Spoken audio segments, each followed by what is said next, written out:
মোবাইলের আসক্তি দূর করার জন্য কি করতে পারি? অনেকে এটা থেকে বাঁচার জন্য চেষ্টা করছেন। বহু মানুষ অটো হয়ে গেছেন। অটো বুঝেন? এই মোবাইলের সাথে হাত এমন ভাবে সেট হয়ে গেছে, এখান থেকে সরানোই যায় না, সরলে আবার লেগে যায় চুম্বকের মতো, ঠিক না? বেশিরভাগ রুগী তো ঠিক বলছে। সেজন্য ফেসবুক বলেন, ইউটিউব বলেন, এমন ভাবে লেগে গেছে এটার থেকে আর হাতটা সরানোই যায় না, সরলে মনে হয় যে চুম্বকের টান এই শুধু, তাই না? এই টান কমাইতে চান আপনারা? সিরিয়াসলি চান?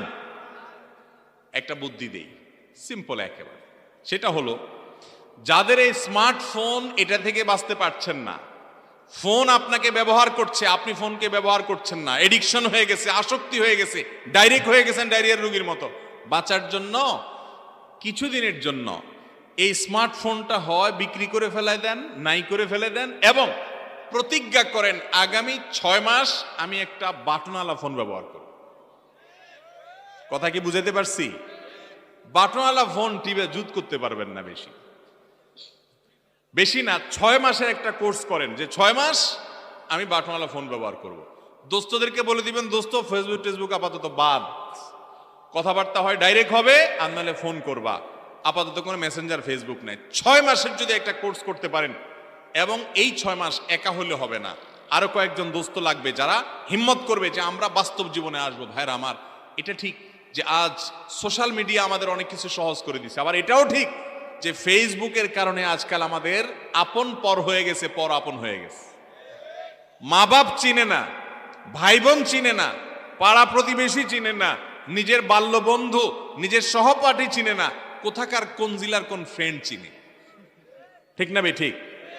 কে জানি গল্প শোনাইছিল, বলে যে এক ছেলে মোবাইল টিপতেছে বাসায় বসে, খুব মনোযোগের সাথে, খুব এহতেমামের সাথে টিপতে টিপতে টিপতে অস্থির। যুবকরা আজকাল বেশিরভাগ এরকম, এই টিকটক, এইটা এই সেটা নিয়ে ব্যস্ত। তার মা তারে খাবার দিচ্ছে, এটা দিচ্ছে, কথার জবাব দেওয়ার টাইম নেই। অনেকক্ষণ পরে হঠাৎ করে মোবাইলটা ধাপ করে সে ছেড়ে দিয়ে মার দিকে তাকে একটা নির্মল হাসি দিয়ে দিছে। মা বলে, কাহিনী কি? এত সুন্দর করে বাসা আমার আজকে হাসি দিল, কাহিনী কি বাবা? বলে, বা মোবাইলের চার্জ শেষ হয়ে গেছে। তো মোবাইলের চার্জ শেষ হওয়ার পরে ছেলের রুটা ফেরত আসছে। এই ছেলে এতদিন দুনিয়াতে ছিল না। ভাইরা আমার, এই রোগটা আজকে চরম আকার ধারণ করেছে।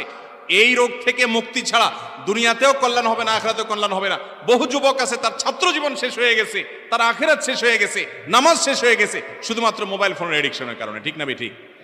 অতএব এটা থেকে বাঁচার জন্য সংগ্রাম লাগবে, সংগ্রাম, সৎ সাহস লাগবে, কলিজা লাগবে, যে আমি কিছুদিনের জন্য বাটনওয়ালা ফোন ব্যবহার করব, আমি স্মার্টফোন থেকে সরে আসবো, ফেসবুক নেট কানেকশন থেকে সরে আসবো, নিয়ে